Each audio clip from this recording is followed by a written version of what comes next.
নমস্কার বন্ধুরা, কেমন আছো সবাই? শিপ্রাস লাইফস্টাইল ব্লগের আরও একটি নতুন দিনে নতুন ভিডিও নিয়ে চলে এসেছি। তো ঘুম থেকে উঠে আগে ছাদে এসে ছাদটাকে ঝাড় দিয়ে নিচ্ছি। আজ মাথায় শ্যাম্পু করব, আর যেদিন আমি শ্যাম্পু করি সেই দিনই এই ছাদটাকে ঝাড় দিই, কারণ একটু ধুলোবালি ওড়ে তো সেই জন্যই। আর তার সঙ্গে গাছগুলোকেও একটু যত্নআত্তি করে নেব। আর এদিকটাতে অনেকটা সময় দেব, সেই জন্যই সবার আগে চলে এসেছি তো এই ছাদে। আর ছাদটাকে পুরোটা ঝাড় দেব না, অর্ধেকটা ঝাড় দেব, আরও একদিন অর্ধেকটা ঝাড় দেব। সবার আগে দেখাই, দেখো আমার এই অ্যালোভেরা গাছ। আমার প্রথমে একটা অ্যালোভেরা গাছও ছিল না। একটা অ্যালোভেরা গাছ আমি বাড়ি থেকে এনেছিলাম, বাবার বাড়ি থেকে। সেই থেকে আমার অনেক অ্যালোভেরা গাছ হয়েছে। আর এখানে অনেক গাছের বাহার, নিম পাতা, কারি পাতা, কালো মেঘের পাতা, নয়নতারা, তুলসী, মানি প্ল্যান্ট রয়েছে। এখানে অনেক গাছ রয়েছে, সেগুলোকে আলাদা করে দেব। আর এই গাছটাতে নতুন নতুন গাঁদা ফুল ফুটছে, আর গাছটাও এত সুন্দর হয়েছে।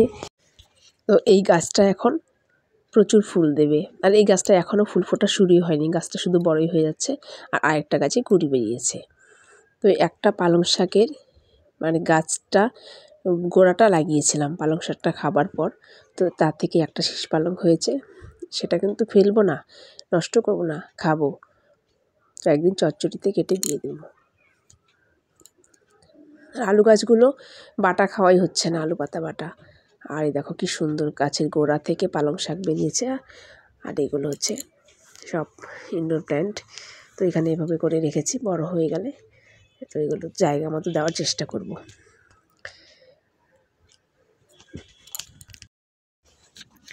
তো গাছগুলোতে জল দিয়েছি গতকাল বিকেলবেলা, তো এখন আর জল দেব না। আর চাল ধোয়ার জলটা পরে এসে আবার একটু একটু করে যতগুলো গাছের মধ্যে হবে সেগুলো দিয়ে দেবো। চাল ধোয়ার জল, সবজি ধোয়ার জল, এগুলো গাছে দিলে অনেক গাছ ভালো হয়ে যায়।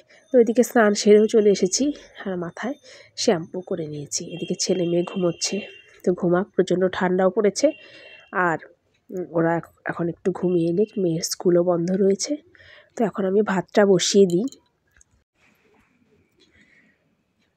তো এই দেখো, এই যে চাল ধোয়ার জলটা, এগুলো কিন্তু ফেলা উচিত নয়। এগুলো গাছের গোড়ায় দিলে গাছের অনেক উপকারে আসে। এগুলো গাছের পুষ্টিকর খাবার।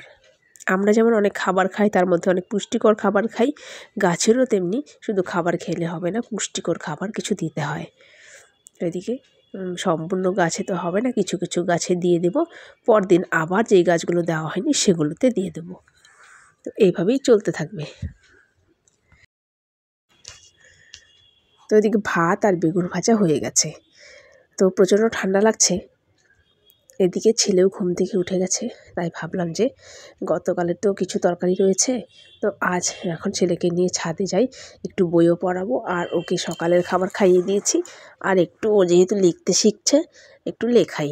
তো বসে বসে ও আবার লিখছেও, ওকে স্লেট পেন্সিল দিলেই ও লিখছে, একটু একটু দেখিয়ে দিচ্ছি। তো মোটামুটি আয়ত্তে এসে গেছে। এরপর সাজিয়ে গুছিয়ে লিখলেই হয়ে যাবে। তো লেটারগুলো তারপর হচ্ছে নাম্বারগুলো, সেগুলো মোটামুটিও চিনেও যাচ্ছে, যেটাই লিখছে সেটাই চিনেও যাচ্ছে।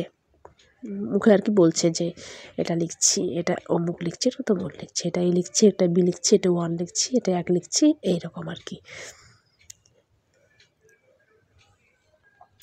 তো মেয়েকে এইভাবেই ছোটোবেলা থেকে আমি নিজেই পড়িয়েছি। একদম নার্সারির আগে, স্কুলে ভর্তি হওয়ার আগে থেকে শুরু করে একদম ক্লাস 4 পর্যন্ত আমি পড়িয়েছি। আর ক্লাস 5 থেকে ওকে টিউশন দেওয়া হয়েছে, কারণ তখন ছেলের জন্ম হয়েছে, ওই সময়টা সময় দিতে পারিনি। আর এখন থেকে ও টিউশনই পড়ে। আর ছেলেকেও এখন নিজে হাতে তৈরি করছি। তো ইচ্ছে আছে একজন টিচার দেওয়ার, কারণ ওকে কিছুটা সময় আটকে রাখার জন্য, কারণ একটু দুষ্টুটা বেশি, তো সেই জন্য আমার অনেক কাজকর্ম করতে অসুবিধা হয়। 1-1.5 ঘন্টা যদি একটু সময় ওকে আটকে রাখা যায়, তাহলে একটু অভ্যাসটাও হবে। আমি তো রয়েছি। তো বেগুন ভাজাটা বসিয়ে দিয়ে এসেছিলাম, তো তো আবার একটু নেড়ে দিয়ে যাই। আবার মেয়েকে বললাম ছাদে গিয়ে ভাইয়ের পাশে বস, ও গিয়ে বসলো, আমি আবার চলে আসলাম। আর গতকালের এই যে ডাল রয়েছে, অল্প একটু মুসুর ডাল আর মাছের মাথা দিয়ে মুড়ি ঘন্ট করেছিলাম চাল দিয়ে, গোবিন্দভোগ চাল দিয়ে, সেটা শেয়ার করা হয়নি। আর এটা মাছের ঝোল রয়েছে আলু বেগুন দিয়ে। এদিকে গরম গরম ভাত।